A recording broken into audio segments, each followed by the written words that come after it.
All right, let's talk about something we all know. Something really powerful and, honestly, pretty misunderstood. Fear.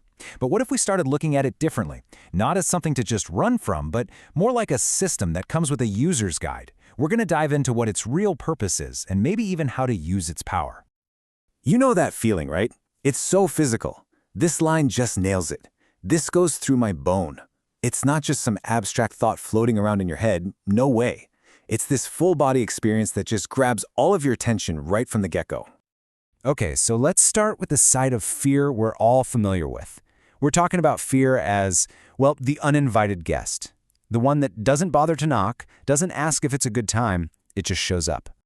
And what's so wild about this whole invasion is just how fast and cold it is. I mean, it takes over in a heartbeat, and it brings this huge cloud of uncertainty with it. It crawls through without calling, and it has absolutely zero remorse for the peace it just completely shattered. It's an intruder in every sense of the word. But here's the thing. This intrusion, it's not a one-and-done deal. Not at all. It spirals really fast into what our source material calls a vicious cycle. And that cycle becomes a real prison for the mind. So how exactly does this prison get built? Well, the first move is actually pretty calculated. Fear isn't just some side effect of a bad situation. It actively goes to work to get rid of anything good. It eradicates joy purposefully. Think about that. It's literally targeting our happiness, our positivity, with this chilling intention. And from there, it just starts this process of hollowing you out. You get this feeling of emptying and removing, where fear just takes and takes and takes, and it leaves this huge void behind that it then fills up with worry and anxiety. It's just a relentless drain on every emotional resource you have. And this all leads to the really crucial point. The ultimate effect is that it imprisons our mind. Your thoughts get completely trapped, just running in these endless loops, and you can't see past the walls that fear has built all around you. You lose that ability to think creatively, to solve problems. You become a prisoner of the very emotion that's supposed to be protecting you. And what's the result of all that? Just this feeling of total hopelessness. You're stuck in these vicious circles. And it honestly feels like there's no new dawn appearing. It's a really bleak picture, right? Just this self-perpetuating cycle of anxiety and being completely paralyzed.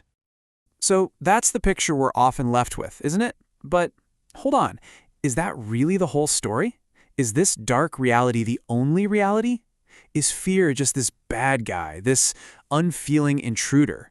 Or maybe is there something else going on here just beneath the surface? Let's explore that idea for a minute. Let's look at what's called a daring possibility, the hidden and maybe even the true function of fear. Okay, so check this out. What if fear isn't meant to paralyze us at all, but to wake us up?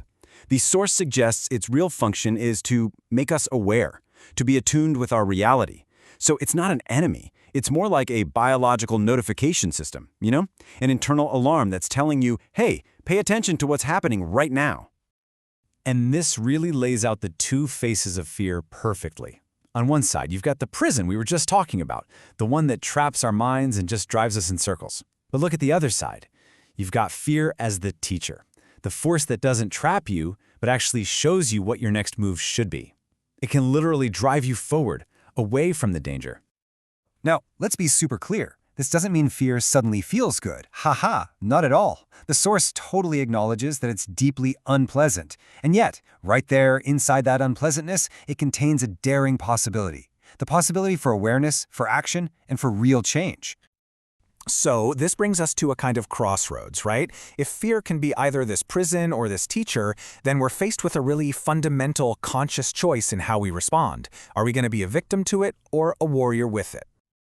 Let's really break down these two paths. The victim's path, that involves surrender. It's about accepting the unjust reasoning that fear whispers in your ear, that idea that you're totally helpless. But the warrior's path, that's all about action. It's about using a strong will to actively break the fear cycle. And in doing that, you actually become more solid and way stronger than you were before. All right, so let's say we've chosen the warrior's path. Awesome, but what does that actually look like? How do you do it? This next part is basically the how-to guide for turning fear from an adversary into an ally. And the source gives us this really simple but powerful 4-step process. First, it starts with just changing your whole mindset. You befriend this creature, instead of constantly fighting it. Then you get curious. You learn its feature. What is this feeling actually trying to tell me? Step 3 is to stop pushing it away and instead just feel its presence with you. Acknowledge it's there. And finally, you take all that energy and you move towards future. And to help us on that path, here we have the Warrior's Toolkit. It's all about taking agency, to take events with 2 hands. It's about reflection, to learn from my actions. It's about being agile, to move with a clever flow, kind of like a river finding its way around rocks. And it's about being grounded, remembering your own individuality while also acknowledging the outside reality that you're dealing with. And this brings us to this whole new integrated understanding. See, this isn't about getting rid of fear. It's about holding all 3 of these truths at the same time. There's my individuality, my unique self. There is my outside reality, the world as it actually is. And there is fear in my being. It's just an essential part of being human. They all coexist.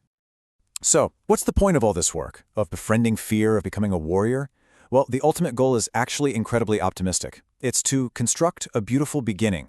It's about using the awareness and the strength that you gain from navigating your fear to build something totally new and positive in your life. And that really is the final, powerful question we're left with. When we understand that fear isn't a prison but a teacher, and when we choose to be a warrior, we open up this whole world of possibility.